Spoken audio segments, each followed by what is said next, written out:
5ই আগস্টে বাংলাদেশের জনগণ আওয়ামী লীগের বিরুদ্ধে একটি রায় দিয়েছে যে আওয়ামী লীগ বাংলাদেশে আর কখনোই রাজনীতি করতে পারবে না। নির্বাচন খুবই গুরুত্বপূর্ণ এবং নির্বাচন মানে হচ্ছে ক্ষমতা হস্তান্তরের প্রক্রিয়া, এবং এই প্রক্রিয়া নিয়েই বাংলাদেশে সবসময় যে রাজনৈতিক দ্বন্দ্ব তৈরি হয়েছে। এবং এই শান্তিপূর্ণ ক্ষমতা হস্তান্তরের জন্য আসলে প্রাতিষ্ঠানিক নিয়মের বাইরে প্রয়োজন রাজনৈতিক দলগুলোর সদিচ্ছা, রাজনৈতিক সংস্কৃতির পরিবর্তন, রাজনৈতিক দলগুলোর মধ্যে নিজেদের মধ্যে সেই আস্থা এবং বিশ্বাসের জায়গা অর্জন করা।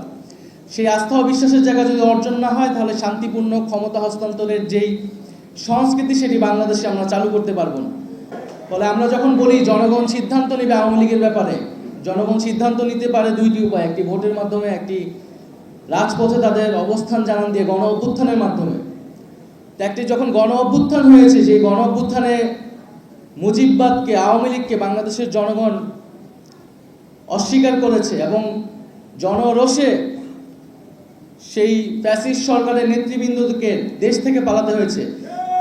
এরপরে আওয়ামী লীগ বাংলাদেশে রাজনীতি করবে কি করবে না এই আলোচনায় আসলে আসতে পারে না। আমরা মনে করি আওয়ামী লীগের সেই নৈতিক ভিত্তি, রাজনৈতিক ভিত্তি হারিয়েছে।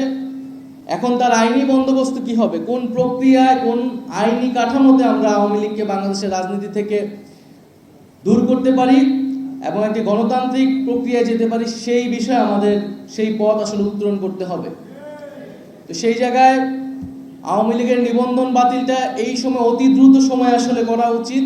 বিচার চলাকালীন সময়ে সাংগঠনিক রাজনৈতিক কার্যক্রম নিষিদ্ধ ঘোষণা করতে হবে এবং বিচারের মধ্য দিয়ে আওয়ামী লীগের একটা চূড়ান্ত ফয়সালা হয়তো আমরা পাবো। দ্বিতীয়ত, সংস্কারের কথা সকল রাজনৈতিক দলগুলোই বলছে। আমরা বলছি যে একটা মৌলিক সংস্কারের জায়গা আমাদের ঐক্যমত হতে হবে, যেই সংস্কারের মাধ্যমে শাসন ব্যবস্থা এবং ক্ষমতা কাঠামোর পরিবর্তন হতে পারে। সেই মৌলিক সংস্কার যদি না হয়, তাহলে বাংলাদেশের আসলে যেই আকাঙ্ক্ষার জায়গা থেকে পরিবর্তন, সেই আকাঙ্ক্ষা আসলে বাস্তবায়িত হবে না। আমরা আশা করব যে এবারে গণ অভ্যুত্থানের মধ্য দিয়ে যে জাতীয় ঐক্যমত এবং জনগণের আকাঙ্ক্ষা তৈরি হয়েছে, সেই আকাঙ্ক্ষার প্রতি সবাই শ্রদ্ধাশীল থেকে আমরা বাংলাদেশে শান্তিপূর্ণভাবে ক্ষমতা হস্তান্তরের একটি সাংবিধানিক প্রক্রিয়া এবং একটি রাজনৈতিক সংস্কৃতি তৈরি করতে পারবো।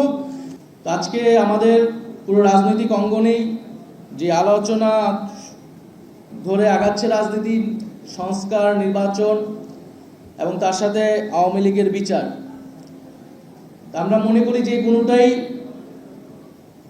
একে অন্যের থেকে বিরোধী নয়, বরং এই তিনটার সমন্বয়ে বাংলাদেশের এই যে পরিবর্তন, গণতান্ত্রিক রূপান্তর, সেটি হওয়া সম্ভব।